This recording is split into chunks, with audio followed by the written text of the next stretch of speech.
할렐루야 반갑습니다. 네. 우리 서로 인사하겠습니다. 사랑을 축복합니다. 사랑합니다. 축복합니다. 네, 우리 마태복음 25장 21절에서 29절까지 우리 잘 아는 말씀이죠. 네. 오늘 제목은 충성이란 무엇인가? 네, 그렇습니다. 아멘. 대부분 사람들은 자기 생명이 또 자기 재산이 자기 것이라고 생각합니다. 특히 부모님 중에서는 내 아이들이 내 것이라고 생각합니다. 사람들은 알게 모르게 내 생명, 내 돈, 내 아이들이 자기에게 속한 것이라고 자기 것이라고 주장하고 삽니다. 아멘. 그러나 성경은 오늘 이렇게 말합니다. 이것은 내 것이 아니라 주인의 것이었다. 모든 소유는 하나님 것입니다. 아멘. 주인은 자기 소유를 종에게 위탁하여 맡긴 것이지 종에게 준 것이 아닙니다. 아멘. 그것은 우리가 고난을 겪어보면 비로소 이 사실을 깨닫게 됩니다. 아멘. 건강할 때는 건강이 자기 것이라고 생각합니다. 그러나 건강을 잃어버리면 건강이 자기 것이 아니라는 것을 알게 됩니다. 아멘. 돈이 있을 때도 돈이 자기 것이라고 생각하는데 돈이 다 이렇게 빠져나가 보면 돈은 1돈도 내 것이 아니라는 걸 본인 스스로 고백하게 됩니다. 아멘. 또한 자식도 품 안의 자식이라 했잖아요. 근데 이 자식이 방황하거나 또는 부모보다 자식을 먼저 떠나보낼 때도 있죠. 주여. 자식을 자기 손 안에 딱 잡았을 때는 내가 막 흔들고 어떻게 할 줄 아는데 막상 그 자녀들이 크고 이렇게 하면은 내 손안에 안 들어오면 내 자식이 아니구나 깨닫게 됩니다. 인생이 내 것이라고 생각했으나 우리 주변에는 죽음이 시시각각 몰려옵니다. 주여. 그럴 때 우리는 누구를 생각합니까? 우리를 태어나게 한 사람은 누군가? 본질로 우리는 돌아가게 됩니다. 정말 생명도 내 것이 아니고 그 주인이 있다는 것을 알기 때문에 하나님께서 오늘 밤에라도 부르시면 우리는 가야 되는 게 우리 인생입니다. 아멘. 인간은 피조물이고 피조물은 주인이 아닙니다. 시작이 있고 끝이 있고 심판이 있다는 것을 우리는 꼭 알아야 됩니다. 내 모든 소유에 주인이 따로 있었다 때문에 내게 주어진 지상명령은 그 주인인 하나님에게 충성하는 것입니다. 아멘. 오늘 우리는 하나님에게 충성하는 것이 어떤 것인지 우리가 살펴보도록 하겠습니다. 본문 14절에 보면 천국은 어떤 사람이 타국에 갈 때 그 종들을 불러 자기 소유를 맡김과 같으니 14절을 보면 이렇게 되어 있습니다. 이 말씀 속에서 충성의 출발점이 시작됩니다. 내 모든 소유에 주인이 따로 있었다는 말입니다. 주인이 자기의 소유를 맡겼다고 말합니다. 맡겼다라는 말이 21절에도 나오고 23절에도 나오고 27절에도 나옵니다. 주여. 16절, 18절, 20절, 22절, 23절 그리고 29절에 보면 받았다라는 말이 나옵니다. 뿐만 아니라 25절에 보면 당신의 달란트를 라고 했습니다. 27절에는 주인이 내 돈이라고 이렇게 말씀하십니다. 이처럼 연속된 주장이 말하고 하는 바는 무엇일까요? 그것은 하나님이 맡겼다는 겁니다. 주여. 모든 소유는 하나님 것이라는 사실입니다. 하나님 우리한테 융재해 준 것도 아니고 주여. 선물로 준 것도 아니고 보너스로 준 것도 아니고 아멘. 상금으로 준 것도 아닙니다. 주여. 하나님이 내게 맡겨놓은 것입니다. 이것을 우리는 위탁이라고 했습니다. 위탁. 주여. 주여. 내 것이 아닙니다. 내 것이라고 주장하면 안 됩니다. 잠시 이 세상에 우리가 나그네로 살고 있을 때 하나님께서 저한테 우리에게 잠시 위탁으로 맡겨준 부분입니다. 그것이 우리는 일명 청직이라고 말씀하시죠. 주여. 고린도전서 4장 2절에 보면 맡은 자들에게 구할 것은 충성입니다. 이렇게 말씀하십니다. 윗사람이 아랫사람한테 사람에게 맡길 때 충성으로 하는지 복종으로 하는지 충성과 복종의 차이가 무엇인지 우리는 한번 생각해 봐야 될 부분입니다. 주여. 충성과 복종의 차이는 똑같은 명령입니다. 그러나 복종에는 자기의 의지가 없습니다. 무조건 생각 없이 그냥 따라가는 것이 복종입니다. 아멘. 그러나 충성은 자기의 분명한 의지가 있습니다. 주여. 명령이 있어도 나의 분명한 의지로 실행하는 것이 충성입니다. 그 이유는 우리 주님은 인격체이십니다. 인격이 있기 때문에 하나님 가장 높으시는 분인데 우리 주의 종이라고 함부로 너 무조건 복종해 주여. 억압하거나 강요하지 않습니다. 그분은 인격적인 분이기 때문에 저나 여러분들에게 선택권을 주십니다. 그게 충성입니다. 우리는 오늘 복종이 아닌 충성에 대해서 알아보고자 합니다. 아멘. 충성의 첫 출발은 작은 일에서 최선을 다하는 것입니다. 주인이 한 사람에게는 금 5달란트, 또 한 사람에게는 2달란트, 한 사람에게는 금 1달란트를 맡겼습니다. 5달란트, 2달란트 받았던 사람이 충성을 다하여 이유는 남겨왔을 때 주인이 크게 칭찬을 했습니다. 마태복음 25장 21절에 보면 그 주인이 이르되 잘하였도다 착하고 충성된 종아 내가 적은 일에 충성하였음에 내가 많은 것을 내게 맡기리니 내 주인의 즐거움에 참여할지라 이렇게 아멘. 말씀하십니다. 여기서 적은 일에 충성하였다라고 말하는 것은 적은 이 말은 헬라어로 올리구스라고 되어 있는데 숫자가 적은 것, 사이즈가 적은 것, 시간이 짧은 것 등을 말합니다. 달란트는 돈의 단위 중에서 가장 높은 금화의 단위입니다. 가치로 본다면 요즘 5억 또는 2억, 억 단위에 속하는 돈이라고 말합니다. 그런데 왜 하나님은 그들에게 적은 일에 충성하였다고 말씀하셨을까요? 주여. 충성의 본질이 처음부터 적고 적은 데서 시작된다는 충성의 성격을 말하는 것입니다. 그것을 우리들에게 가르쳐 주고 싶어 하시는 것이 있습니다. 적은 일에는 언제나 내 곁에 있고 내게 맡겨진 일들이 적은 일입니다. 그 일들을 어떻게 하느냐 보면 그 사람의 인물됨과 충성됨을 알 수 있습니다. 두 번째로 충성의 반대말은 게으름입니다.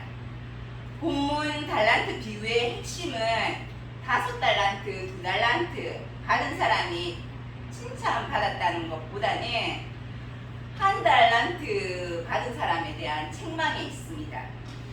마태복음 25장 26절에서 28절 그 주인이 대답하여 이르되 악하고 게으른 종아 나는 씹지 않는 데서 거두고 해치지 않는 데서 모으는 줄로 내가 알았으나 그러면 내가 마땅히 내 돈을 치리 하는 자들에게 맡겼다가 내가 돌아와서 내 원금과 이자를 받게 하였을 것이니라 하고 그들에게서 그 1달란트를 빼앗아서 10달란트한테 주라 이렇게 말씀하십니다. 보십시오. 여기서 충성의 반대말이 게으름이라고 말씀하십니다. 원래 게으름의 반대말은 뭐라고 생각하십니까? 여러분들은? 게으름의 반대말은 부지런함 아닙니까? 그죠? 근데 여기서는 부지런함이라 안 하고 충성이라고 말합니다. 바로 여기서 깊은 교훈이 있고 우리가 영적 세계에서 깨뚫어보는 주님의 관점이 있습니다. 충성된 삶은 착한 성품과 관련이 있고 악한 성품은 게으름과 관련이 있다는 것입니다. 그래서 보면은 착하고 충성된 종아 책에 보면 성경책에 보면 악하고 게으른 종아 이렇게 붙어 나옵니다. 또한 마태복음 24장 45절에 보면 충성되고 지혜로운 종이 되어 이렇게 되어 있습니다. 충성되고 지혜롭다고 말하고 있습니다. 그러므로 충성된 사람은 착하고 지혜로움이 나타납니다. 5달란트 받았던 사람이 게으름을 이긴 결정적 태도는 본문 16절에서 보면은 바로 가서라고 말합니다. 착하고 지혜로운 종은 머뭇거리지 않습니다. 착하고 지혜로운 종은 즉각 순종합니다. 또한 즉각 결단합니다. 또한 즉각 행동도 합니다.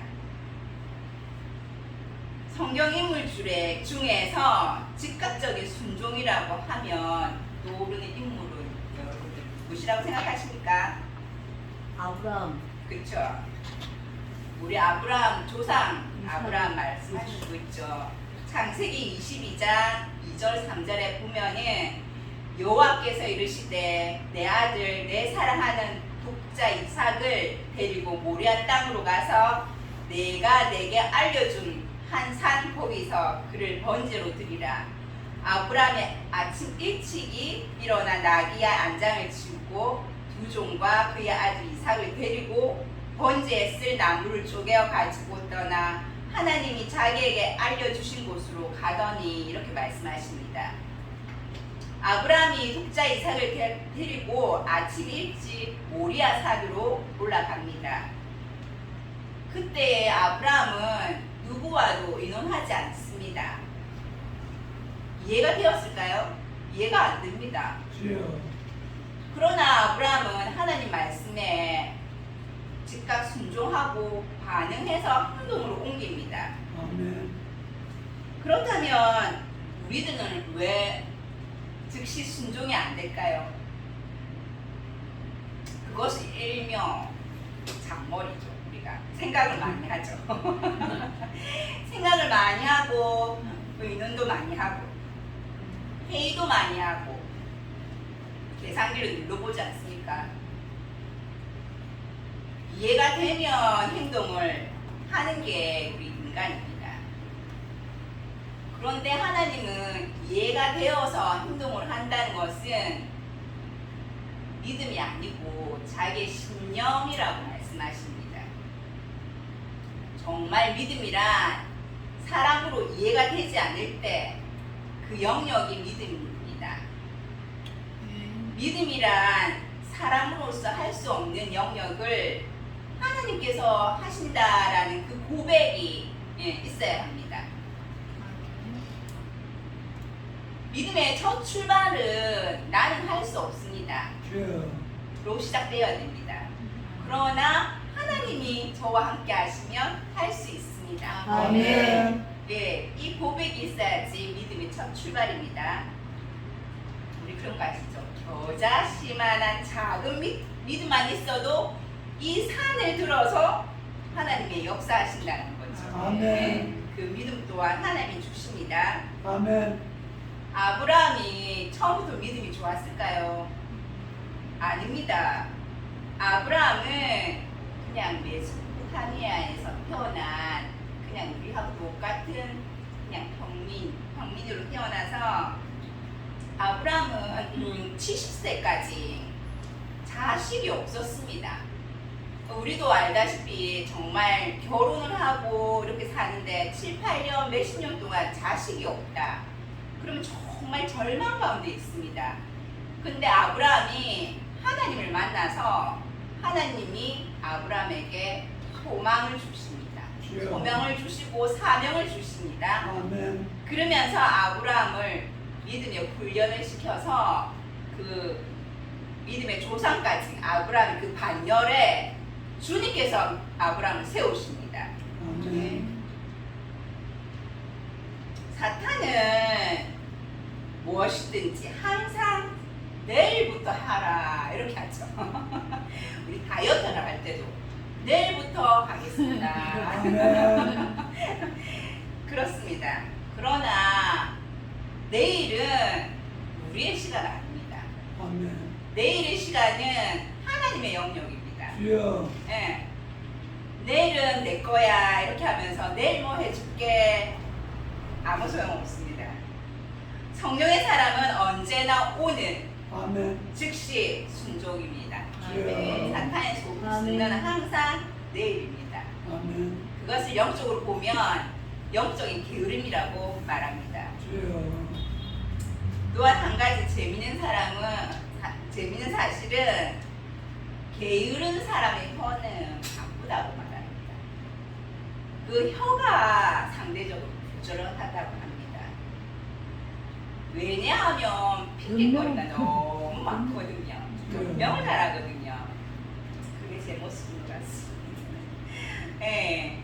또한 본문에서 한 달란트 받은 사람은 그 주인에 대해서 비판하고 판단하기에 바빴습니다. 감사하는 것에는 게으르고 불평하는 것에는 바빴습니다. 주여. 또한 다른 사람과 자신을 비교하기에 바빴습니다. 우리 그런 거 아시죠?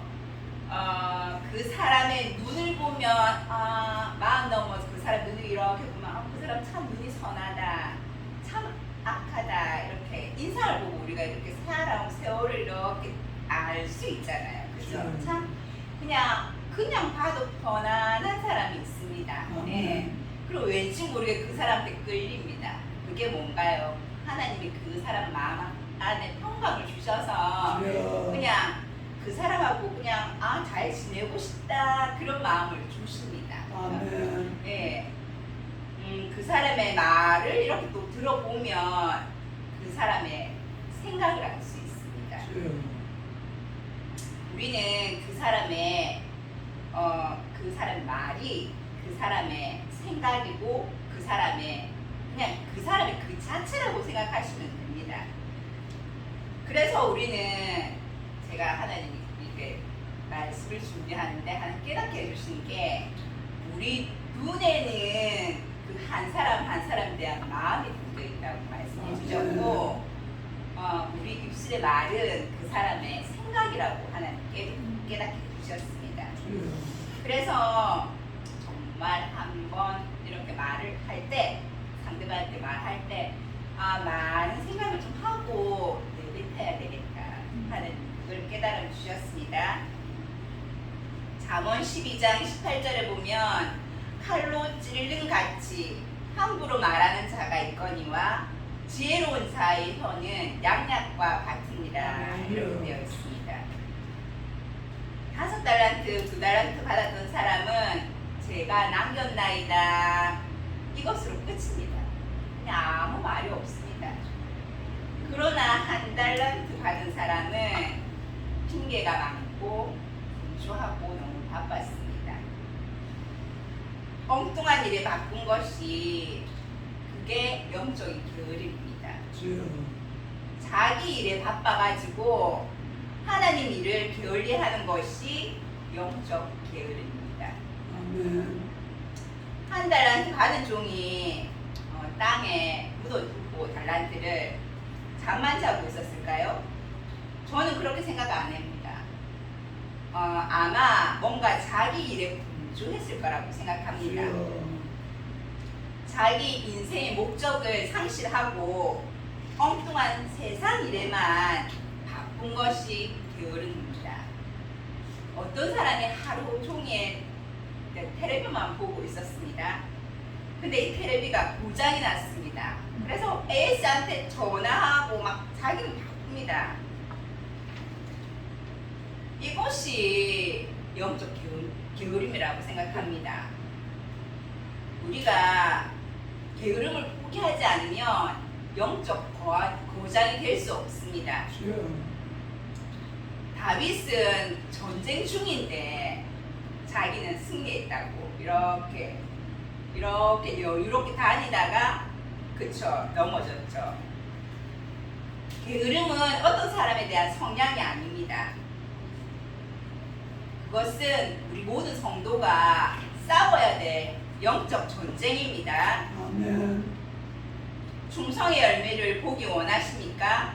그러면 게으름과 영적 전쟁으로 맞서 싸워서 승리해야 됩니다. 주여. 저와 여러분의 삶이 우선순위가 뭐가 되는지 점검을 해보셔야 됩니다. 게으름 속에 붙들고 있는 그 환경과 싸워서 이겨야 됩니다. 기도하지 못하게 하고 섬기지 못하게 하고 하나님과 만나는 시간을 빼앗아갑니다. 사단은. 또한 비전을 이루지 못하는 환경과 싸워서 우리는 이겨야 됩니다. 이것이 육체의 열매요 불충성의 열매입니다. 충성된 자는 주인이 언제 오실지 항상 기다립니다. 한 달란트 받은 종의 가장 큰 실수를 통해 그것을 알 수 있는데 그것은 예수님이 언제 오실지 기다리지 않고 있다는 말입니다. 주여. 한 달란트 받은 자는 자기 나름대로 만반의 준비를 다 하고 한 달란트를 땅에 묻어주고 자기는 하나님이 언제 오실지 떳떳하다고 자기는 생각했다는 겁니다. 그래서 하나님 일은 자기는 한 달란트로 만족하고 했기 때문에 이제는 자기 일을 하겠다는 거죠. 주인의 일이 아니라 내 일을 하자. 세상에 할 일이 많으니까 내 일 좀 하자. 내 밥도 바꾸고 내 취미도 즐기고 주인의 일은 내가 알아서 다 묻어 놓았으니까 그냥 그것으로 그냥 됐다는 그 만족감 그것은 사단이 좋아하는 거예요. 주여. 세상에 마지막이 있다는 것을 알지 못하는 것이 바로 하나님을 알지 못하는 악한 일입니다. 주님을 기다리지 않고 자기 달란트를 파묻고 이제는 내 일을 하자는 이 한 달란트 받은 종이야 말로 악하고 게으른 종이라고 책망을 듣는 이유가 여기에 있습니다. 아멘. 결론을 말씀드리겠습니다. 첫 번째, 충성된 자는 주인이 오길 기다리며 준비합니다. 아멘. 마태복음 25장에 보면 열처녀 비유 있죠. 마태복음 25장 11절에서 23절. 그 후에 남은 처녀들이 와서 이르되 주여 주여 우리에게 열어주소서 대답하여 이르되 진실로 너희에게 이르노니 내가 너희를 알지 못하노라 하였느니라. 그런즉 깨어있으라. 너희는 그날과 그때를 알지 못하느니라. 주님은 언제 오실지 모릅니다. 주님은 생각하지 않을 때 갑자기 오십니다. 누가복음 12장 40절에 보면 그러므로 너희도 준비하고 있으라. 생각하지 않을 때에 인자가 오시리라 하십니다. 갑자기 오실 주님을 기다리면서 우리가 맡은 달란트를 가지고 충성하는 저와 여러분이 되시길 축복합니다. 아멘. 두 번째, 충성된 사람은 적은 일에 최선을 다합니다. 잠언 25장 13절. 충성된 사자는 그를 보낸 이에게 마치 추수하는 날의 얼음 냉수 같아서 능히 그 주인의 마음을 시원하게 하느니라. 아멘. 여름철에 빚은 땀을 흘리고 목이 가랄 때 얼음 냉수 한 잔 마시면 정말 시원하죠. 그것이 게으르지 않고 충성된 사람이라고 말씀하십니다. 아멘. 저와 여러분은 존귀한 자들이고 충성된 자들입니다. 아멘. 작은 충성에 가속평가를 하지 마시기 바랍니다. 아멘. 맡은 사명, 맡은 직분 땅에 묻어주지 마시기 바랍니다. 아멘. 마태복음 25장 29절 무릇 있는 자는 받아 풍족하게 되고 없는 자는 그 있는 것까지 빼앗기리라. 이것이 하나님 나라의 법칙이고 충성의 신비입니다. 세 번째, 충성된 사람은 게으르지 않고 즉시 순종합니다. 착하고 충성된 사람과 악하고 게으른 사람을 성경은 비교합니다. 게으름은 우리 모두 피해갈 수 없는 습관에 있습니다. 그러나 하나님 나라에서는 나의 습관이며 성품이라고 변명할 수 있는 부분이 아닙니다. 하나님께 충성하면 게으름은 있을 수가 없기 때문입니다. 내가 하나님께 충성하는지 아는지 여부는 각자 자기 자신이 잘 아시지 않습니까?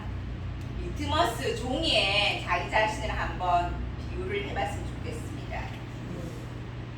마귀가 부자를 무서워할까요? 아니면 지식이 똑똑한 사람을 마귀가 무서워할까요? 마귀가 무서워하는 사람은 주님 안에 있는 사람을 제일 무서워합니다. 아멘. 그리고 목사의 정체성을 마귀는 확 무너뜨리려 합니다. 아멘. 목사의 정체성은 말씀 준비, 그 다음에 기도하는 게 목사의 사명입니다. 근데 목사를 세상 가운데 해서 세상에서 빛을 발하고 어떻게 해라? 그거는 사단의 유혹이라는 것을 명심하시고 깨닫고 거기에 그 자리에 있으면 안 됩니다. 아멘. 그거를 우리 분별하셔야 됩니다. 아멘. 하나님 나라에서 보면이 성령의 사람들은 우리 모두 충성된 종이 되어라고 하나님은 성령께서 말씀하십니다. 기도하겠습니다. 태초에 말씀이 계신지라 이 말씀이 하나님과 함께 계셨으니 이 말씀이 곧 하나님이시라. 아멘. 영접하는 자 곧 그 이름을 믿는 자에게는 하나님의 자녀가 되는 권세를 주셨으니 주님 그렇습니다. 저희들은 이 땅에서 살아가지만 하나님 나라라는 국적을 하나 더 가지고 살아가는 주님의 자녀입니다. 고린도전서 15장 40절에서 41절 하늘에 속한 형체도 있고 땅에 속한 형체도 있으나 하늘에 속한 자의 영광이 따로 있고 땅에 속한 자의 영광이 따로 있으니 해의 영광도 다르며 달의 영광도 다르며 별의 영광도 다른데 별과 별의 영광이 다르도다. 아멘. 아멘. 이 땅에 살아가지만 땅에 속한 자가 아닌 하늘에 속한 자로 날마다 선택하며 충성된 자로 살아가길 원하며 하나님 나라의 군대들로 다시 한번 일어나길 소망합니다. 아멘. 지금도 살아계시고 역사하시는 주 예수 그리스도의 이름으로 기도드립니다. 아멘.